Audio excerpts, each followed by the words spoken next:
401k plans were introduced nearly 30 years ago, and at the time billed as a way to democratize investing.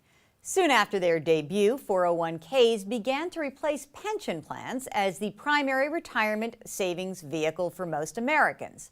Now, as Congress debates changes to the plans and workers contemplate billions of retirement dollars that have vanished in the aftermath of the credit crisis, it's time to take stock of the 401k. Joining us to discuss the current state of retirement in America and the future of 401k plans is MoneyWatch.com's editor-in-chief, Eric Schurenberg. Thanks for joining us, Eric. Hi, Jill. So, 30 years later, how are the 401k plans doing? Jill, I think it's time to declare the 401k a failure. Tell us why. That's shocking. It is, but look at it. As a savings plan, it's fine. It has tax breaks, it has a company match, it encourages people to put money away. But as the de facto retirement policy plan of America, it just doesn't measure up. Wait a minute. We are told that it's the only way, the best way. What's wrong with it? Be specific. Well, it's the best way because it's the only way left.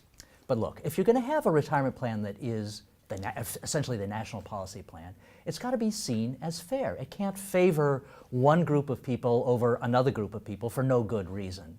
Fair? Wait a second. How's it not fair? All the employees get to participate. What's wrong with that? Well, what's wrong is that the result you get depends an awful lot on when you retire, the accident of your year of birth. So you can put in the same amount of money over your 40-year career, you can invest it exactly the same way, and whether you retire wealthy or in poverty depends a lot on whether there was a bear market the year you quit work. But 401k plans have this myriad of investment options. Isn't choice good? Isn't that a good part of the plans? I think too much choice is not a good thing. It overwhelms people. But the worst choice that's available in a 401k plan is a choice not to participate.